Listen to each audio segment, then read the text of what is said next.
It is Friday, November the 26th, 2021 at 4:44 a.m. here locally in Southern Oregon. This is the TheOneHiraethProject's DiaryCast number 15, entitled Profound Metaphysical Space. The most effective way to introduce this week's topic probably is to step up to the point where I make a conscious decision to explore what I'll call the space between.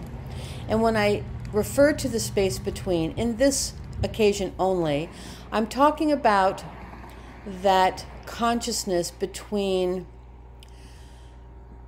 full physical reality, the traditional, conventional way in which we exist in the world, and pure energy, frequency, and vibration, the pre-form stage of consciousness. Leading up to that decision, I had 3 distinct synchronicities back to back that were very profound, that were directing me and my focus towards the more metaphysical explorations of my attention. And when I got to the end of this 3rd in a row synchronicity, I realized I was being offered an opportunity at that moment to dive into that feeling that I was having, that there was something waiting for me there. And when I say that, I'm really just referring to, you see a book on a shelf and you like the title, there's something there for you. It's the same. I knew there was information, learning, observation, things that I could garner from the experience. So I decided to attempt to connect to this space between pure energy and form. When I was thinking about that, I was actually sitting at the kitchen table looking up and out the kitchen window into the cerulean blue sky here in Southern Oregon. It was on again, off again sunny, and it was offering this beautiful image of energy moving in this pure blue palette of the sky. There were no clouds, there was just simply the blue. So as this thought is going through my mind, I'm actually beginning the process and not recognizing it as such. By that I mean I'm looking up into this blue and I see sparkles. And anybody can do this. It's sometimes a matter of just not having a pinpointed focus, but allowing your vision to relax. Not into pure peripheral vision, where you're not really looking at anything, but you're looking at everything, and you can see almost to each of your 2 ears in your vision. I was looking at these sparkles and recognizing that they were, or put it this way, looking at those sparkles reminded me of the double slit experiment, where energy is coming forward and it hits a certain point where it is either observed or it isn't. And when you observe these waveforms, they become particles. A choice is made. They either remain waveform or they turn into particles.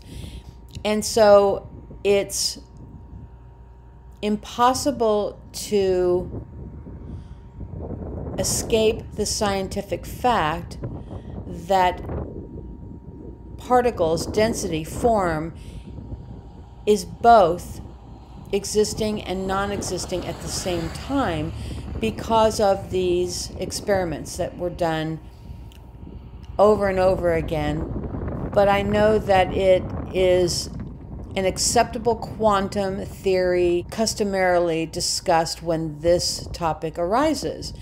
And the topic is observation. When you observe energy, it splits into particles and waves depending on whether or not it is observed. And that's what it felt like when I was looking up into this blue sky and seeing these particles dancing in the nothingness of the blue. I literally could see them moving. Some spiraled, some had straight trajectories, others wiggled like, worms. And it was constant. It was almost as if it was a dark night and you're looking up into a star-filled sky in an environment where the sky is pitch black and you can see as many stars as possible. That's what it was like, but now I'm looking at an afternoon sky. Well, that became very curious and interesting to me because I thought, okay, well, I'm connecting at that level. I'm already here. So now what can I do? And it was at that point that I decided that I would sit down with my eyes closed and talk with the energy that was around me, that was dancing. When I began to do that, I felt the way someone might if they're drunk. Or, when you have a fever and you feel like your movements and then the energy of your body has to catch up with the physical movement, that there's a slight disconnect, that you're not quite in sync. It was like that feeling. So then I decided to lay down and truly dive deep into that. So I did. And what I began to see was the visual of energy or scenes turning to the left, and then a few seconds later they would turn to the right and then back and then forth. And you might think that would make you dizzy because that would be the normal response, especially if you were drunk or had a fever. You might start feeling dizzy. It was that kind of back and forth. But then it led me to the understanding that I was trying to get to. I was like turning a combination lock, you might have in high school. It was signifying an energetic lock was being opened. So when I got that feeling that I went from choosing to connect to the space between, not pure form and not pure energy, but somewhere in between to see what I could garner there. And then seeing these dynamically moving light particles in the blue sky, having it lead me to the concept of the double slit experiment, and then choosing then, once I realize I'm connected already, I'm making the choice to be connected, and then I look out and see, oh my God, I already am, to laying down and having this twisting feeling, reality going back and forth, to then finding myself in that space of recognizing it as an energetic combination lock. I was being shown that the process I was going through at that moment was taking me to where I wanted to be, of observation in that space between, disjointed from the physical dense world, but not yet pure energy, frequency, and vibration. And I appreciated that recognition. And then I got up to make notes about this experience. And as I did, I heard a countdown in my head, like 5, 4, 3, 2. That took me to Janet Jackson's Rhythm Nation. How these kinds of things occur, I don't really have a way to explain them. It's just relaxing yourself to a certain state of being where your mind is allowing or is open to receive fleeting thoughts like this that actually have more significant meaning. So once I heard the Rhythm Nation song, I realized that this is a key, that I have had experiences with pure sound frequencies. And to go into all of those would take quite a bit of time. Let me just share one. In February of 2020, while I was in Seattle, Washington, I had a window open and I heard this really loud, I thought it was an orchestra coming through my window, just because it sounded more classical in nature. And as I went to the window, this really loud sound was just a harmonic tone. And by that I mean there were 2 or 3 other notes that were combining to create a harmonic tone. And it was beautiful. But it wasn't coming from anyone's window or from a store nearby or someone's car radio with an open window. There was no one out there. And it was really loud, and it would just hold this one harmonic tone and then say dip down to a lower tone or go up to a higher tone, but then return to the neutral tone, the original tone. And this went on for a long time. I couldn't even tell you, 20, 30 minutes. And I listened because I was mesmerized. It had me. I felt it not only had my attention, but I was harmonizing with it. I felt in rhythm with it. It generated a process within me that I don't really have a way to explain. And then it just went away. And then I started to record the experience because it was so unique that when I did, it began again, but it was softer. So I was able to capture a little bit of it on audio, and I will insert that audio here. Hang on, I'm listening. I hear it again. Can you hear that?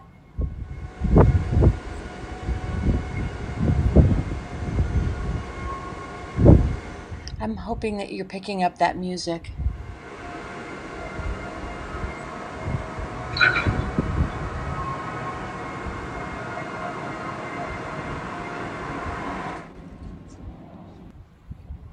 Okay.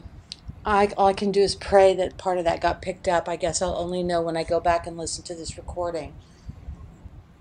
But it's not real music. It's being generated by sounds organically out my window.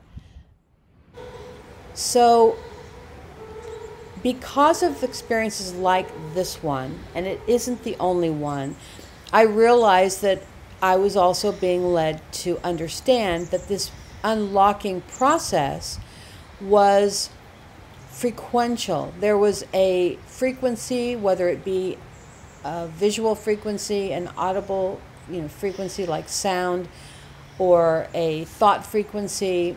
I didn't know, but I was aware because of the way in which it was playing out, and that the combination lock led me to Rhythm Nation. Rhythm Nation led me to the connecting to things audibly.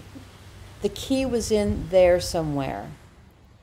So let me wrap this up by saying that I spent quite a bit of time exploring that realm. My mind went back to this cocooning that I'm going through here. And I really do surrender to it, because I recognize that if I fight it, that it serves no purpose. So I accept it, and not only accept it, but see how I can utilize it.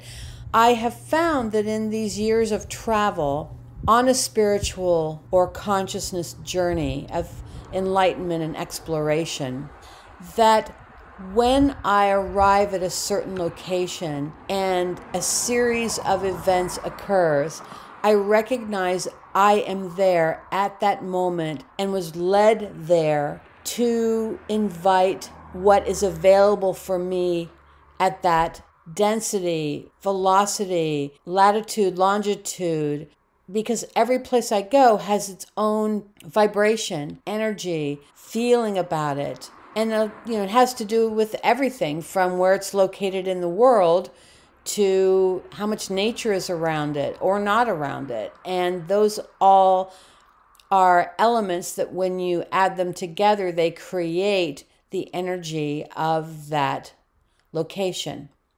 So I recognized this cocooning as a kind of imaginal soup. If you ever study the actual process of a caterpillar cocooning itself to become a butterfly, you are aware of that stage referred to as the imaginal cells. I was recognizing that I am in an imaginal cell transformational process because of the way in which I'm cocooned.